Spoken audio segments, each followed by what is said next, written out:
Welcome to the Mom and Mind podcast. I'm your host, Dr. Kat. On our episode today, Dr. Elliot Berlin joins us, and he hasn't been with us since 2018 was the first time he was on this podcast. So he's coming on now to share a bit more about what else he is offering in his Informed Pregnancy Plus world, but also the really cool work he does in perinatal chiropractic care, both in pregnancy and in labor, which is just so fascinating. And you can hear he knows what he's talking about. He knows how to help people.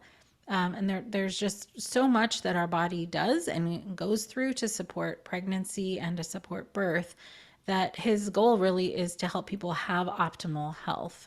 And he has extensive experience in the care of women during pregnancy and after pregnancy and is really dedicated to helping new and expectant mothers achieve that optimal health and comfort during the special time of pregnancy and birth. Dr. Berlin uses a unique variety of techniques and specialized equipment and is really committed to providing the highest quality of care to his patients. And although he is located in Los Angeles, his platform is available everywhere. He is the founder of Informed Pregnancy Project, which includes popular Informed Pregnancy podcast, Informed Pregnancy blog, and the new streaming service Informed Pregnancy Plus.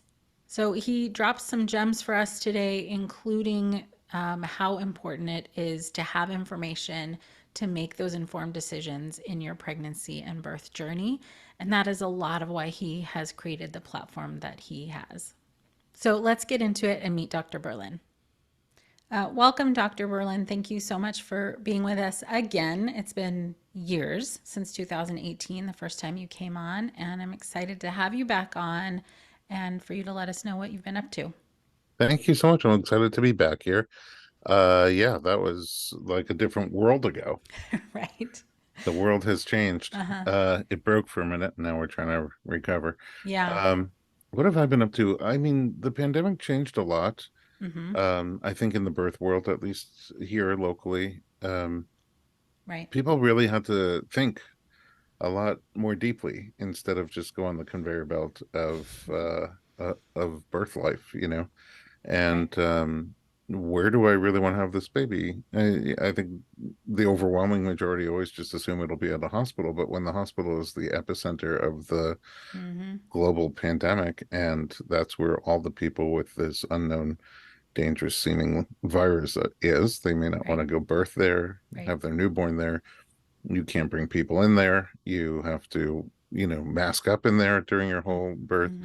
And for me, in my world, I think what a lot of people have started to do is question, is that really what I want to do? So Right. I saw a lot of people all of a sudden making the choice to do out of hospital birth. Mm. Many of Right. them not really out of hospital birthers, Uh-huh. just Right. at that moment, not hospital birthers. And so some of them really went to a big cast of characters around them. And I ended up running to a lot of births and mostly at nighttime. So the Right. office was also very busy. I got COVID right away. And Oh then my gosh. I, as unfun as that was in the ICU and whatnot, I, um, I recovered, thankfully. And then I was the guy who had COVID and wasn't going to get it again anytime soon. So people were really comfortable coming in for Oh. wellness care. So I got real busy at the office. I got real busy running to birth at nighttime. And I got to sort of experience support in a whole different way. And I learned a lot. And I'm always learning, but it's been an interesting journey. Wow, that is so interesting too. That part where you since you had COVID, and now that you say that, I do remember. I remember this, Alyssa, your wife, the other Dr. Berlin, posting something about it, and it was like I remember at that time just how scary things were, and seeing that was happening for you was, I'm sure, terrifying at the time and a Yeah, it big was deal. March 2020. We were just getting COVID tests. You can only get one if you were like really in bad shape. Hmm. And I got one and I'm like, uh-oh, I'm in bad shape. The Yeah. even in the hospital, there was a 3-day turnaround time on those tests. Whoa. It wasn't like where you could just, drop a little drop on there and know in Yeah. 15 minutes. Yeah. Yeah. Yeah. I was diagnosed very quickly with a chest x-ray. They could just see the destruction of my lungs. Wow. So Oh. it wasn't confirmed until 3 days later. I deteriorated pretty quickly. I Mm-hmm. got rushed into the ICU. It Wow. was getting worse and worse and worse. And then one day it just got better. I think maybe I started watching Tiger King on Netflix. The cure all. I'm That's not what really did it. sure. I was like, you know what? I'm in bad shape, but it could be worse. I could be Joe Exotic. Uh, Right. Right. uh, And now you're better. yeah, thank God. I have full recovery, no long COVID symptoms. A few years later, I've never gotten COVID again. That's And I think my immune system is stronger in general. I don't that's really get wild. the other viruses very often. So I Oh feel good and gosh. I feel blessed and lucky. Yeah. Yeah. I'm so glad you made it through. Thank you. And I guess that the bright-ish side of that is that you could go and help people when nobody could really go help people. Um, Yeah, I cannot say how awful I felt for the couple whose house I went to um, probably a day or two um, before I went to the hospital. mm, And again, it was a very unknown. She was 9 months pregnant, didn't want to go out and come to the office. I made the offer. I'm like, well, I can come to you. And then I was feeling great that day. And then it just turned very quickly. And the terror of having to call that person and say, I don't know, I have COVID and I'm going to the hospital. Um, that's it- brutal. and they were so kind and so, they're panicked for themselves, but just empathetic to what I was going through, even Hmm. empathetic to me having to make that phone call. Yeah, well, that's awesome. Those are the Uh, kind of just people you want around. amazing humans, and Hmm. thankfully they had a great birth. Nobody got COVID in that Oh, house, and that's I was careful. I followed all the protocols. great. But that kind of stuff was terrifying. Hmm. What a rough time. So when um well I was just thinking about you going to do house calls and certainly the work that you do in your office. I don't think people are familiar, or a lot of people are beginning to understand what a chiropractor does for pregnant and postpartum folks. Most people, when they hear chiropractor, they just think of bones cracking up and down, and that's it. So well, what were you doing for folks in home and in general, what is it that you do? Dr. Cat, have you seen Monsters Inc? Yes. And you know how the monsters thrive on the children's screams? Uh-huh. I think some of us chiropractors thrive on that cracking noise your body Nice, makes. nice. You like Make the noise, have make the like noise. night sweats dreaming about it. I'll tell you, to go back a tiny bit. I think of chiropractic as the WD-40 of the skeletal system, Mm, and I see myself as a WD-40 of the musculoskeletal system. mm, WD-40 in the sense that where things are stiff, tight, restricted, not moving well, it's our job to overcome that restriction and restore normal motion and function. Right? There's another part of the musculoskeletal health and wellness system that is duct tape, that is uh-huh. things that are too unstable or not weak and need to be strengthened and stabilized. And I see that more like physical therapy Mm, and personal trainers or Pilates. Like there's a lot of overlap in what we do, but that's how I kind of see my role. I'm WD-40 from, and then the reason I say yes. musculoskeletal is because I fell in love with the combination of chiropractic and massage and what they can do together. So I went to Mm, school for both separately. I mm, combine them together, mm-hmm. and we do this weird session called chirosage, where it's partially Nice. addressing the muscular system, and that would include also tendons and fascia, any tissue that can become dysfunctionally short, stiff, tight, and rigid. Right. And the remedy is massage. We get in there and massage them out. We can use massage diagnostically to find those areas and therapeutically to release those areas and try to restore normal length and normal tone to those overly tight and stiff regions. Then we look at the spine and pelvis in particular, and any joints in general where the two bones come together. There's supposed to be motion around Right. the joint between the bones. And if it becomes restricted or completely locked up, then we do chiropractic adjustments to release that restriction, restore motion between the bones around the joint. And when we do it to both the muscular and the skeletal system, there's not two separate systems in the body. It's a deeply intertwined musculoskeletal system. When we attack Right. it from both sides, we usually get really profound releases that last for a while. You don't have to do it every few days, and overall, that kind of creates a more functional system for anybody who has Mm. tightness and restriction and the symptoms and sort of diseases that come from that. During pregnancy in particular, some people just come for that like they normally do for wellness checkups periodically. Mm-hmm. And some people come because they're having specific issues. Headaches are common during pregnancy. Jaw issues sometimes come up during pregnancy. Mm. Upper back, mid back, low back, ribs start to get compressed. Pelvic issues like Yeah. sciatica in the back or pubic Mm. symphysis in the front. That was A me. lot.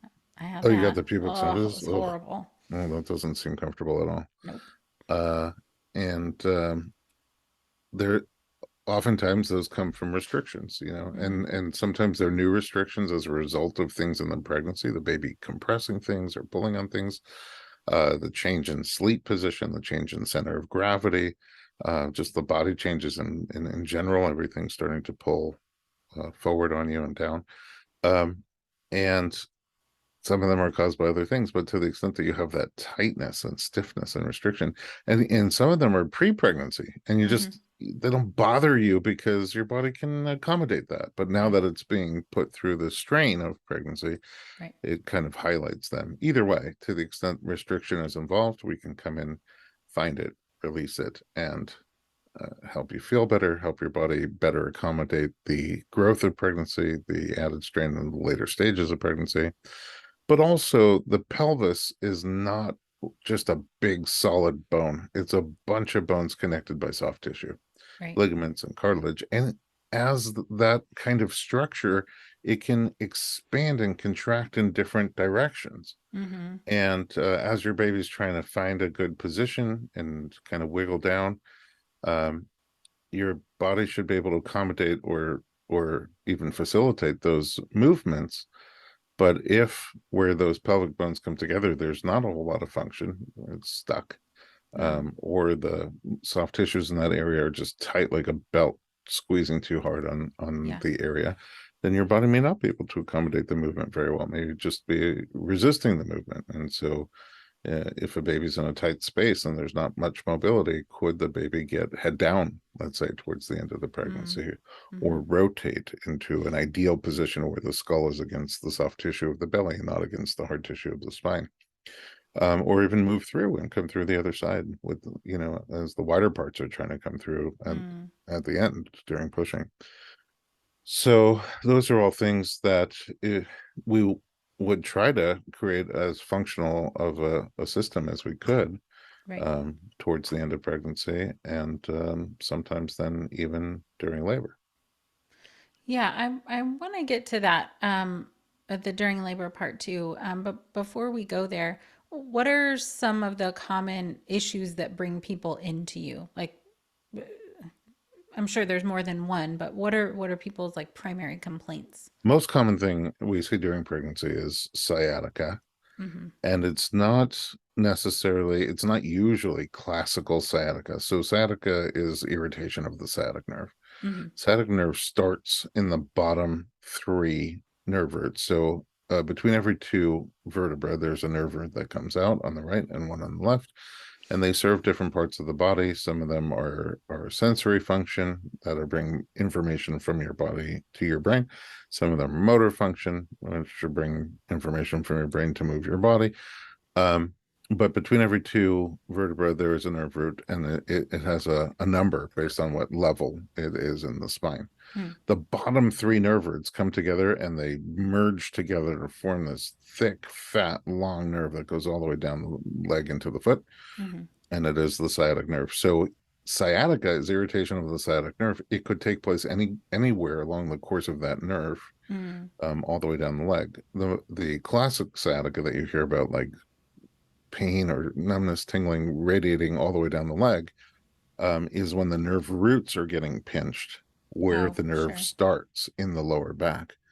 And that sometimes happens during pregnancy too, or it's a pre-existing condition that gets worse with the pregnancy.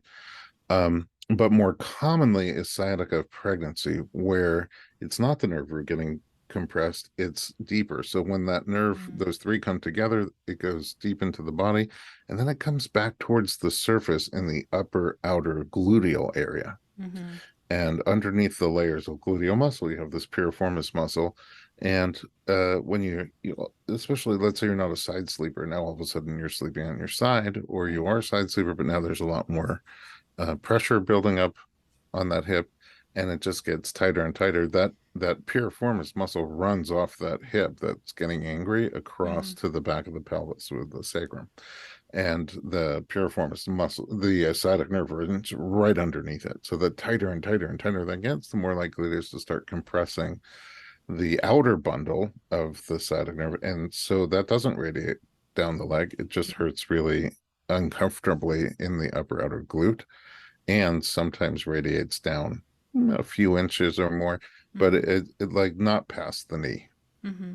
And that's the most common thing that people come into the office with, who are not really chiropractic fans, never been before, but they get really uncomfortable and they're like, oh, my doctor said I should give this a try, or my friend said I should give this a try, or my doula, my midwife. Mm-hmm. And I'm of the chiropractic philosophy that if I work on you 3 or 4 times, if I find what I think is causing it, work on you 3 or 4 times, and you're not seeing a sizable improvement, we're not going to just keep doing the same thing over and over again for the rest of the year. Nice. So usually we'll see improvement. It responds really well to that combination of massage and chiropractic adjustments. Mm-hmm. If they're not making improvements, we either switch modalities, maybe do acupuncture or something else, um, or generally, not during pregnancy specifically, but generally at that point, we'd want to see some imaging to make sure we're not missing anything. Mm-hmm. So sciatica is the number one for sure. Yeah. Gosh. Right. There's so much going on down there. Yeah. It's sort of amazing that some people don't have pain. I imagine it's more frequent to have pain with pressure and all those things jostling for position. Pressure for sure, but I think my favorite quote, and I hear it a lot, is, "Gosh, I wish I started coming to you earlier." Sometimes like last pregnancy or 2 pregnancies ago or Mm, earlier in my first pregnancy, because there was a lot you can do. But look, the body is meant to do that, right? Um, the the the female body is built to be able to accommodate all the elements of uh, pregnancy, the growth through the different trimesters, positioning, birthing, making food for the child. I mean, it's really an incredible machine, and it's made to do that. So you wouldn't think that it's incredibly common to feel broken during pregnancy or normal. And I yeah. would say it's probably not normal, it's just common. Mm-hmm. And Right. when you start to do tune-ups on the body from all the things that we do to our bodies that other Right. animals don't do, Yeah. that Like put a sit lot all of, day. they don't, I've never seen an elephant sitting by a computer. Not once. Or tapping on the cell phone with that big hoof. Um, Nope. so we do all sorts of things to our bodies that are not Uh-huh. ideal for function, musculoskeletal function. And my favorite thing is when somebody comes in also before they get pregnant saying, "Hey, how can I get my body ready for a pregnancy?" There's a lot we can do before the Mm. baby's in there. And then Mm-hmm. once the baby's in there, that we're a lot more limited. Like I can't work anything in that region, the Right, core right. muscles, the psoas, the hip flexors Mm-hmm. that are under the baby.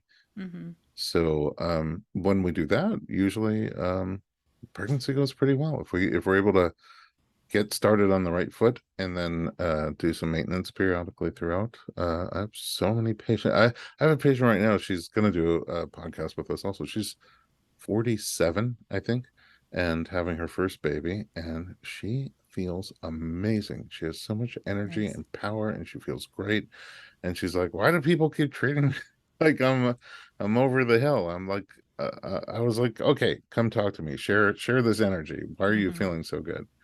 And then she's had a lot of life at 47. She's all sorts of different physical stress, emotional stress, spiritual Mm-hmm. stress, but she feels great.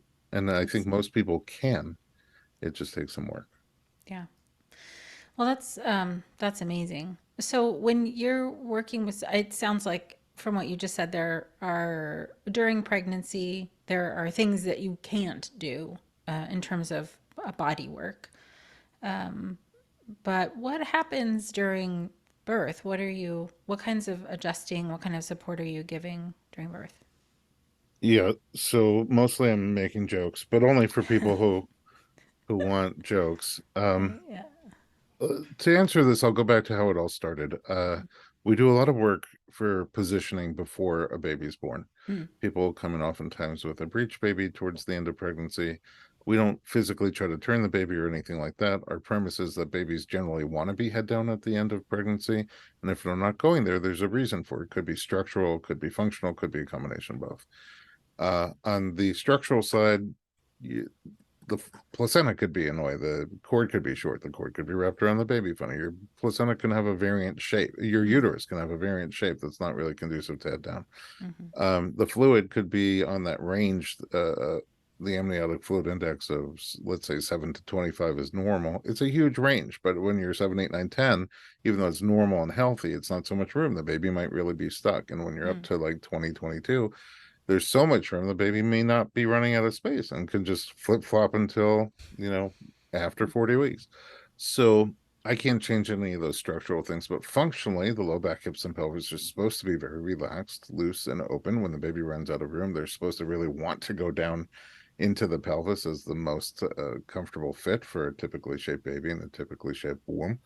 But if there's a lot of tightness and restriction in that region, then it's very plausible that underneath the rib cage will be more accommodating mm, and that the baby will want to go there. mhm. So the incentive might not to be go down, but to go up. That And makes sense. Yep. and if the baby's trying, as I mentioned earlier, if the pelvis is really restricted, it may not be able to accommodate the movement. So all that WD-40 for the low back, hips, and pelvis, that's all we do. We don't try to force the baby, move the baby. Sometimes I'll sing them a little lullaby, but that's Mm. about it. And then a lot of times it'll turn. Sometimes it won't turn. Sometimes it'll just prep them for a better external version if they're going to have a doctor try to turn the baby manually. And sometimes it just, especially here in Los Angeles, we still have the option for vaginal breech delivery. Uh, if they're going to do that, we certainly want the most WD-40 pelvis we can create for breech, but also for vaginal birth in general. So that's a lot of people are coming in just for that, for either positioning or labor preparation. Help me have a functional body going to birth. So Uh, I assume that this would be helpful even if there aren't specific pains. Like totally. you're going for optimal, even if Optimal there's not like function. right, right, right. Yeah, taking So away restriction, restoring motion, restoring normal length and tone to the soft tissues, going in with the best functioning machine you can mhm, for this marathon event. right. So I think that's important for people to know in general for mental health and physical health is that you don't have to be suffering to get help. Like, don't wait that long, for sure. So, but Right. if I they're not, generally try to not wait till my engine is smoking to change the oil. right, exactly. So, Wouldn't that be nice? I mean, I think it's just so important for that point to get very clearly across that you people could come and see you and seek your services without feeling like they're dying inside. yeah, just for a checkup and maintenance visit. We do That's that all awesome. the time. Especially with kids, we do that a lot too. Pregnant kids. Just kidding. Pregnant No, kids, no, no, no, yes. no. I'm just kidding.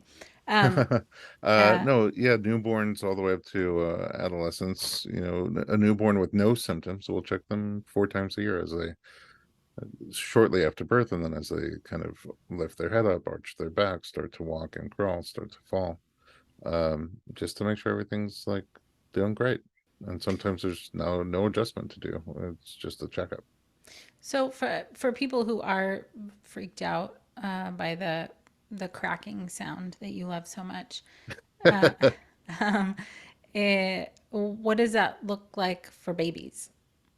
I'm Yeah, we jumping don't. around a bit. We'll get back to birth, but yeah, what happens for Yeah, babies? it's not like we grab the newborn's neck and just, Yeah, yeah. babies don't have all the muscular tension for the most part and life stress that keeps things rigidly locked in place. Mm, So the most common on a newborn, the most common adjustment I would use is called the sustained contact, where you really just kind of put your finger on the restricted vertebra mm, and hold a light pressure for 60 seconds, maybe 2 minutes, and it just slides back into place like butter. And it's so powerful for them because when it's off, it causes a significant irritation. And when that irritation is gone, it's like night and day. So right. when there is an issue, like they'll only feed on one side and not the other side, or their head is tilted like they're eating a taco, or will only turn to one side, or they're excessively fussy and irritable. They can't sleep well. They don't digest well.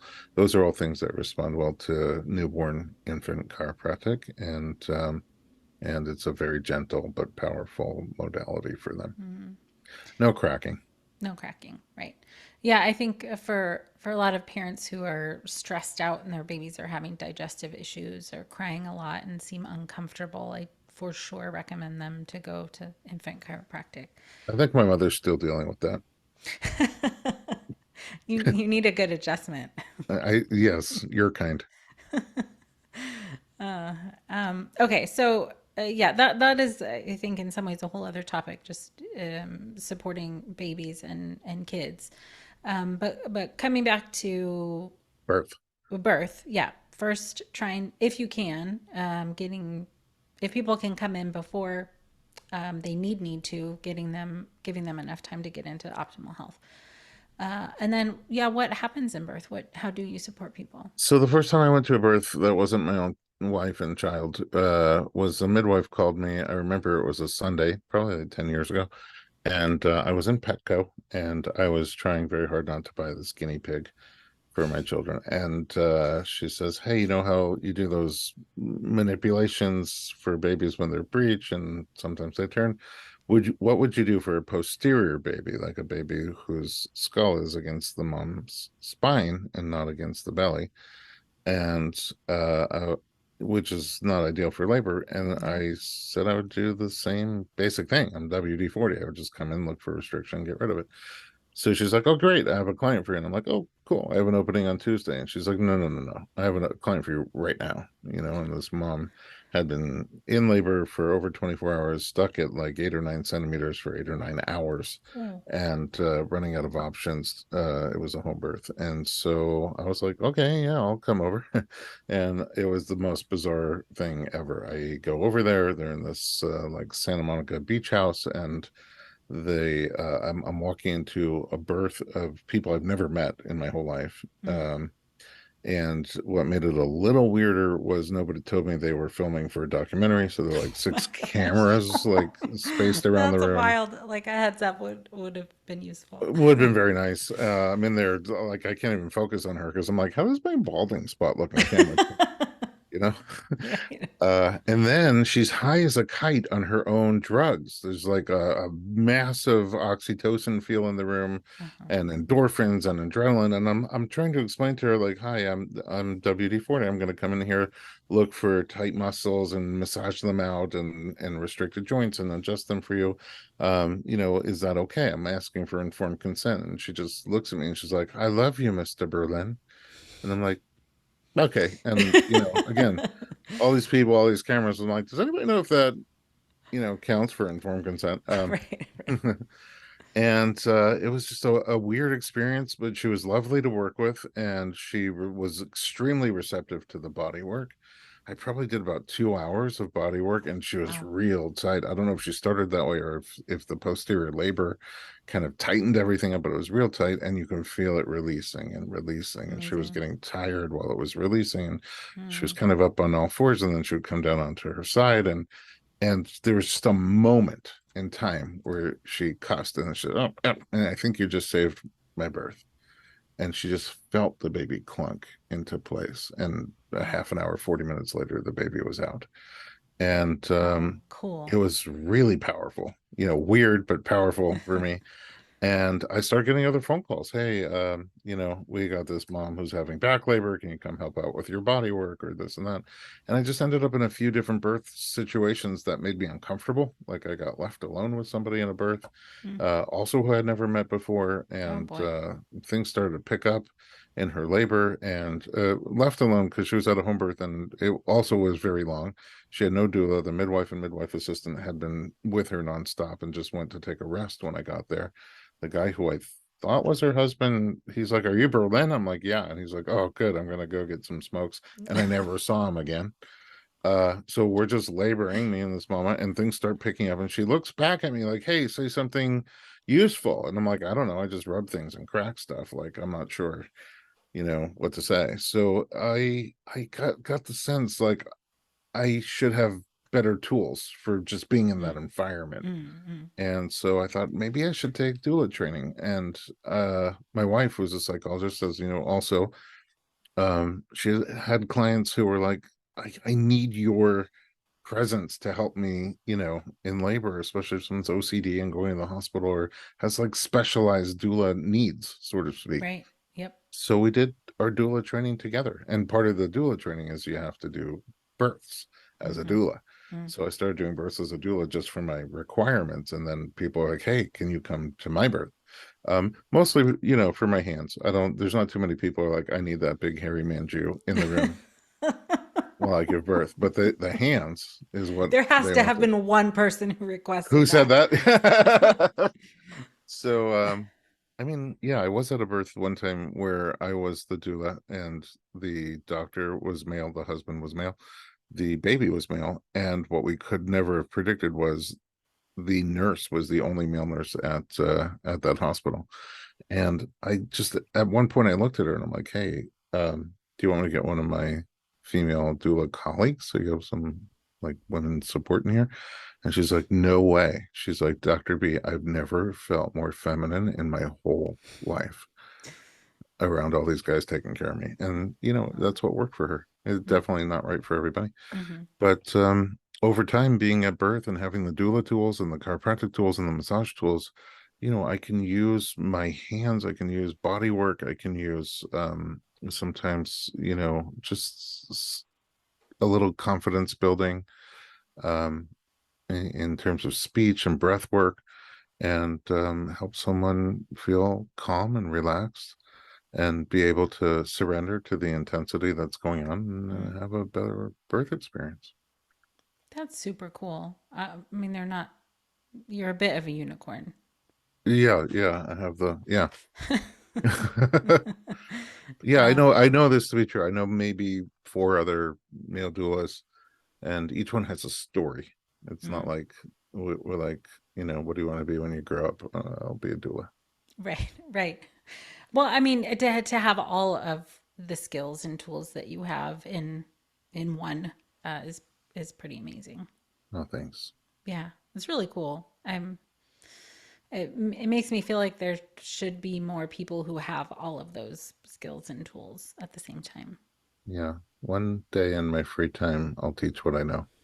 Okay, right. Yeah, the Dr. Berlin's certification on doing it all. My method. Hmm. Yeah, it's really amazing. Okay, so um, the birth support is really there's so many things you describe that you're doing in there. So when people ask you to come to a birth, are they like sort of hiring you as a doula, or Well, they just get whatever they need? it started as a doula. Uh-huh. And then because I was doing those births for the certification process, and then it just kind of got out of control. Mm, And I was because I'm at the office all day seeing patients. right. And I couldn't be in two places at once. And I tried to retire from birth work, and especially people who I was at their first birth and they were pregnant again. They're like, "No, Yeah. if you wanted to retire, you needed to tell me before I got pregnant again. You're coming to my birth." Right.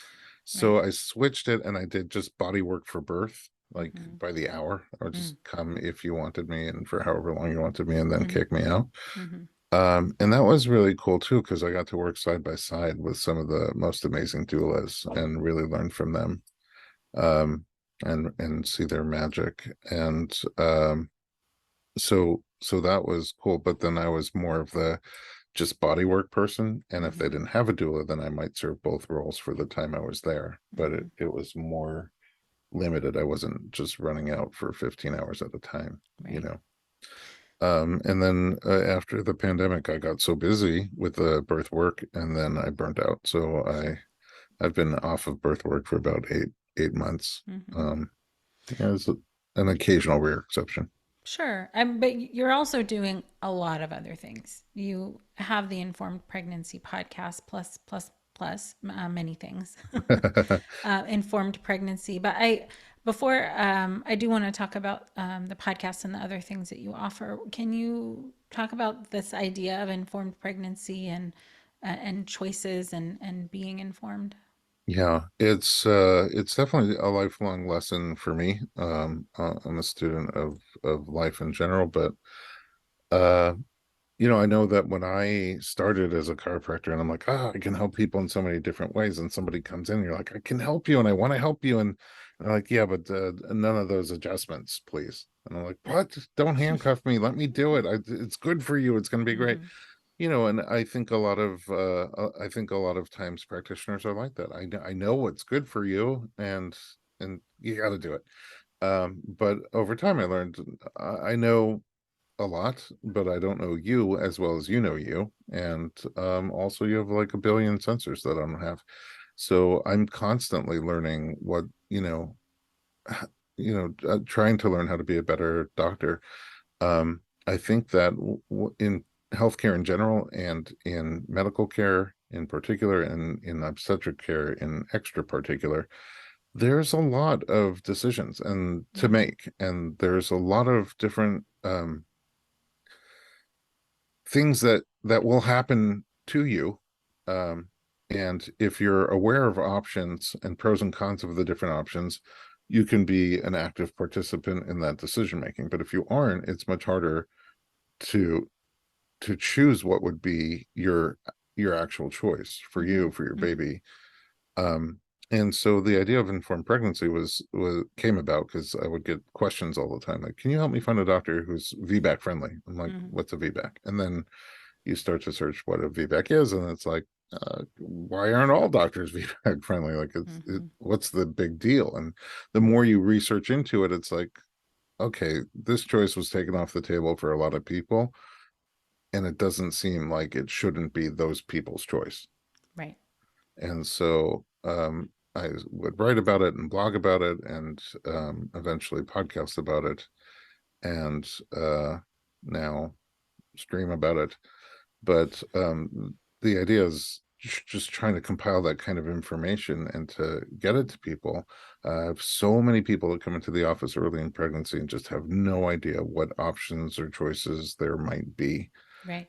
on things that are very important to them, Yeah. but they don't realize yet. And then you just go with the flow. You go with whatever your doctor, wants, whatever their choice would be, even if Mm-hmm. it's not what your choice would be. Not because they're bad people, just because that's what they think is best for you. Or sometimes not because it's what they think is best for you, but what's best for them. Mm-hmm.